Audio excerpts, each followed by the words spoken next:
You're listening to Isaac 98.1 FM. Welcome to the Sports Rush. And I have an esteemed guest with us today, Olympic gold medalist, World Championship medalist, multi-gold medalist, a real legend in sport and track and field, Miss Veronica Campbell Brown. It's a pleasure having you. Hope all is well with you. Hi, it's a pleasure to be here, and I want to say hello to all the listeners. Yes, in sweet, sweet TNT, right? Um, Yes. let's talk about your childhood. Where did it actually begin for you?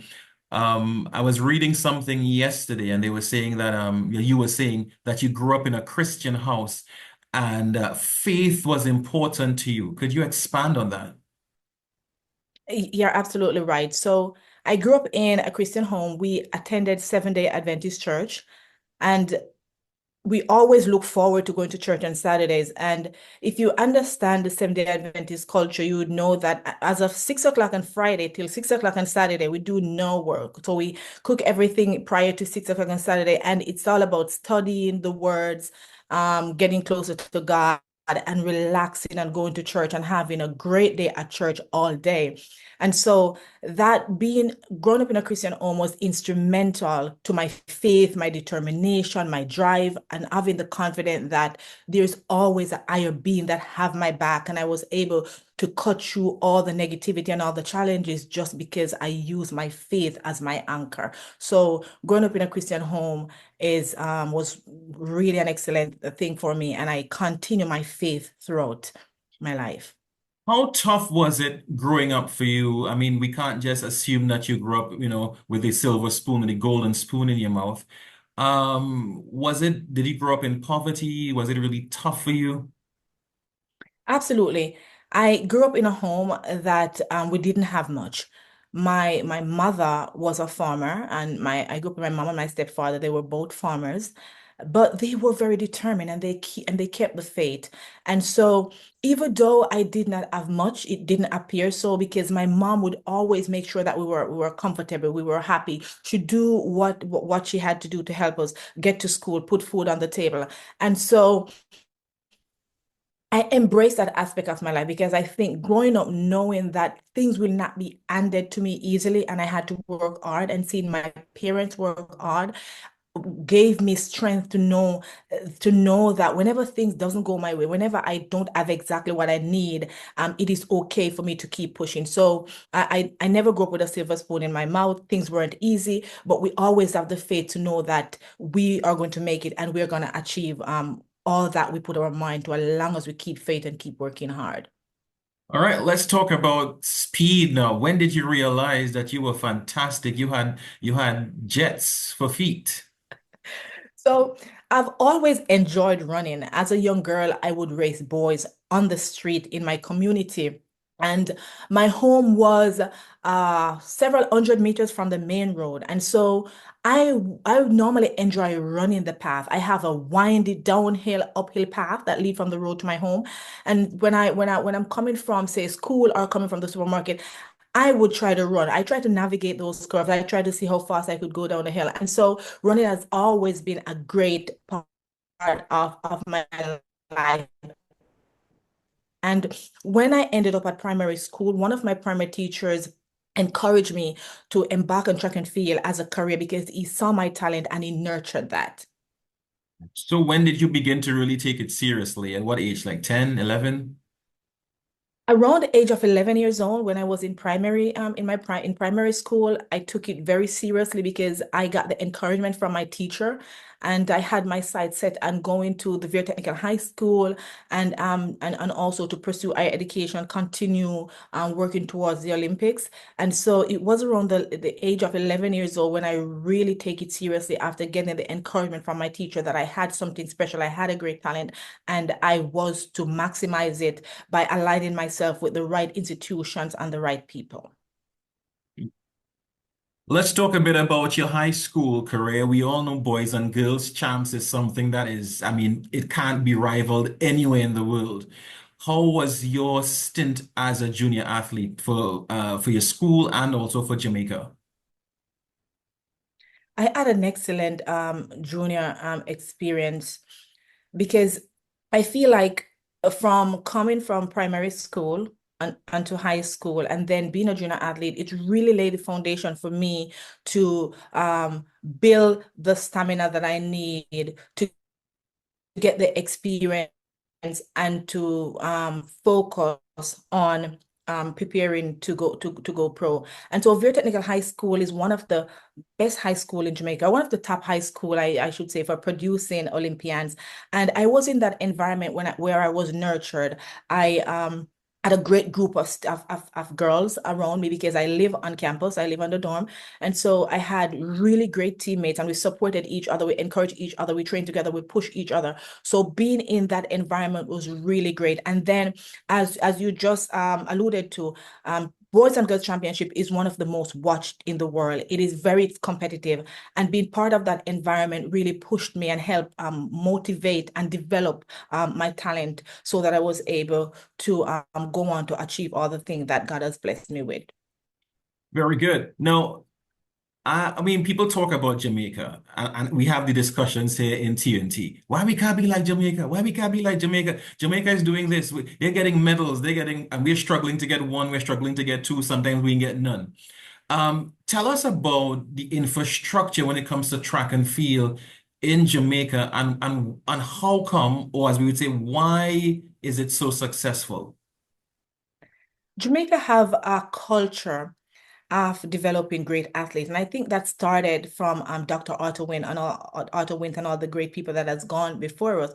So because of the high school system where all the schools are vying for the top position, the competition is great. So athletes learn to be competitive, to train hard, to use their rival schools as motivation, and also to use our role models, all the great athletes that has gone before us as motivation to keep working hard. And so, because of the rich history of Jamaican sprinting, we have enough influence for us to look to, and that keep producing more athlete over and over. Now you're talking about the legacy of track and field. Now I've been following Jamaica track for a long, long time, from Merle Naughty, Bert Cameron, Dion Hemmings McCarthy. You're a big fan, and this is putting it mildly, of Merle Naughty. Tell me about her influence on your career. Yes, absolutely. Merlin is my hero. I actually get to know her. She spent time here in Florida, and I got to train with her a little bit in the past. And she's such a great person. She's very positive. Throughout my career, I got a lot of great nuggets from Merlin, and I realized that her mental strength is just phenomenal.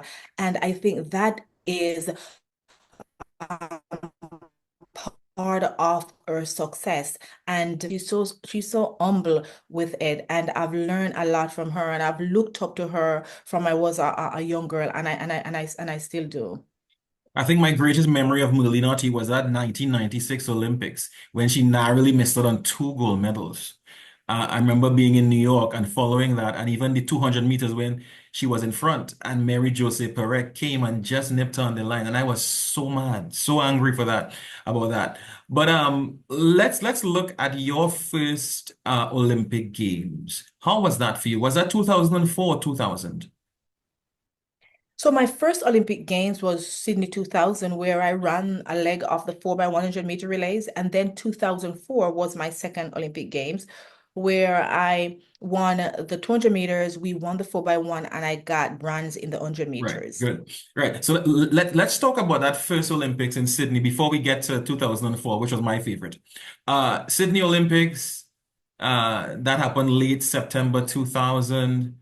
You were like 18 years old and a piece. When you were picked for that team, share with me the level of excitement and expectation.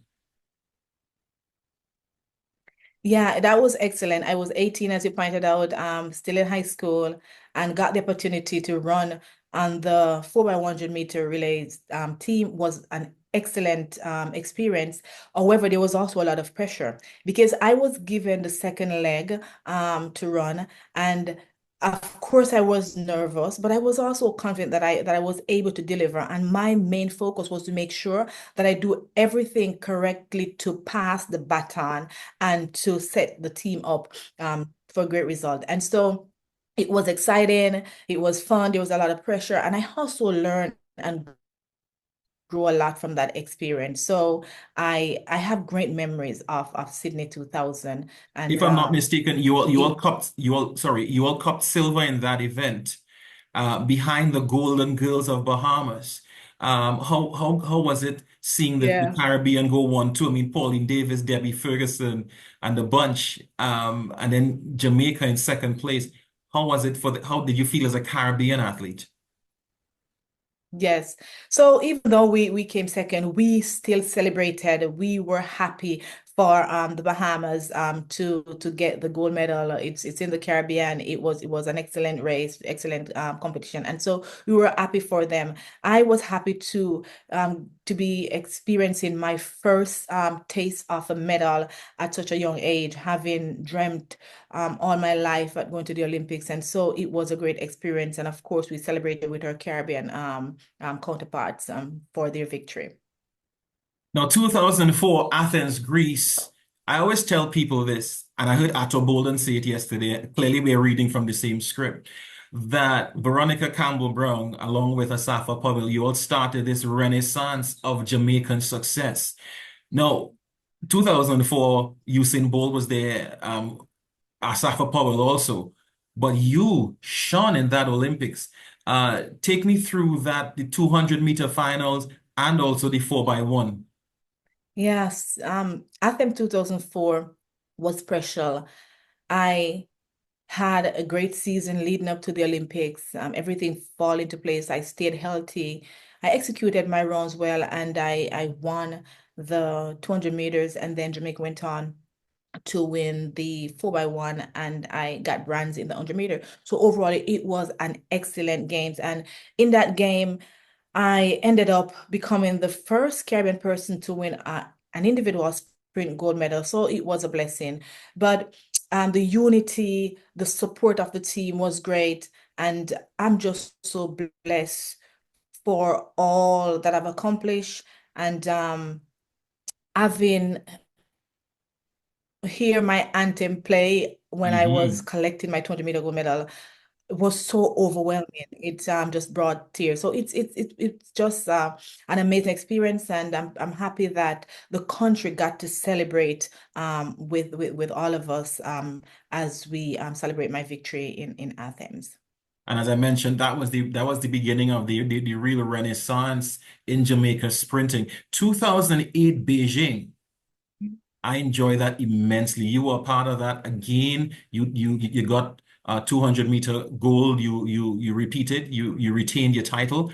But take me through the magic of Beijing, because it seemed as if everything Jamaica touched in that Olympics turned to gold or silver. Um, uh, Take me through that fantastic memory. Right. Yeah, Beijing Olympic, I think coming after 2004, it was like a momentum. The momentum continued and everybody were just in really great shape, really high spirit, and went out and performed well. The environment was unified, and we were all excited and ready to represent our country well, and everybody showed up and showed out. And so Jamaica were able to garner great success at the Olympics just because of the determination and the expectation that all the athletes and coaches came to Beijing with. And so again, it was an excellent experience that I was able to defend my 200 meters title. And I did not run the 100 meters. I missed out on that, but it was an amazing experience to sit back and watch my fellow Jamaicans dominate in the 100 meters. And so it's just a blessing. And I'm just so grateful that a small island like Jamaica has been able to continue to do well. And I'm not only representing Jamaica, but representing the Caribbean as a whole. And so I'm happy and blessed to be part of that history. Yeah, it was really a fantastic Olympics. I mean, we could talk about Shelley and Fraser. Then she's now Price. We could talk about Sharon Simpson, Karen Stewart, Veronica Campbell Brown, Milleen Walker. Certainly enjoy that one. Usain Bolt. I mean, it was really tremendous. And then of course 2012 went off to London. You also got medals there. And Jamaica sprinting continues to just go forward. Are you happy, satisfied where you all are right now as a nation when it comes to sprinting? It wasn't the best last year, this year rather, at the Olympics when it comes to medals. But are you satisfied with your nation where it is right now when it comes to sprinting? Definitely, Jamaica did not had the result we were hoping for in the last Paris Olympic Games, but I am confident that Jamaica will continue to develop great talent. It has been part of our history, and I think with anything you're gonna have those lows, and but I'm sure that the crop of athlete that we have that are coming up, Jamaica will continue to develop athletes and to continue to perform at a high stage, at a high level on the world stage. So I'm confident in the future of Jamaican sprinting. All right, Miss Campbell Brown, we must talk about rivalry because track and field is not track and field without rivalry. I mean, we had Justin Gatlin, Usain Bolt, and we also had, to me, one of the greatest rivalries in track and field, Veronica Campbell Brown v. Alison Felix. Can we talk about that? Yes, absolutely. I enjoyed competing with Alison over the years because I feel like we have a lot in common. We are both hardworking, we are both determined, and we bring grits and a lot of energy to competition. And so whenever I'm getting ready to race her, I know that I have to make sure that I'm both physically and mentally ready because I know that she's going to show up ready to compete. So I believe that Alison and I competing over the years together bring out the best in each other and also add a lot of excitement to the sport of track and field. Most definitely. Now you got her at the Olympics a couple of times, 2004, 2008. But she got you at the World Track and Field Championships. How disappointing was that for you that somehow, I mean, in 2011 you got her in Daegu, but were you disappointed that you weren't more successful at the World Track and Field Champs against her? You know, when I look at it, it almost seems like it was destiny because Alison was dominating the 200 meters at the World Championships and I was dominating at the Olympics. Correct. And it so happened that I always ready for the Olympic Games, but during the World Championship year, there's always something going on, whether it is injury, whether it is something off, and I just never get to deliver until in 2011. But it was, as I said, it was a great rival when we bring out the best in each other. But I can't say that I was disappointed um, because things happen and I just have to just enjoy. I enjoyed every championship, every moment I'm able to take my losses and take my defeat, bounce back and come again. And so it just the way it worked out, and I just feel like it was destiny. Let's talk a bit about life after track and field. I mean, you've retired now, you're settling down, you're a mother, you're a wife. How is the transition from being a track athlete to being a mom, being a wife, being quote unquote ordinary Veronica Campbell Brown? So the transition has been it's different. It's different from what I've used to. I'm now a mom of two beautiful kids. My daughter is 5, my son is 2. I am an entrepreneur. Omar and I have an activewear company called VCB Fit, where we provide women with very functional activewear clothing. And our mission for VCB Fit is to motivate and empower women across the globe to live healthy and happy. And we are providing clothes and resources for them to do that. And so the transition has been great. It's been a lot of work working on a startup and raising our children and also other areas that Omar and I are embarking on in the business world. So transitioning from being a track athlete to now a mom and an entrepreneur has been a different journey. There's a lot of learning that has been taking place, and we're just looking forward to growth and see what the future have in the for us on our business ventures. Are you still involved in track? Are you going to get into coaching, mentoring?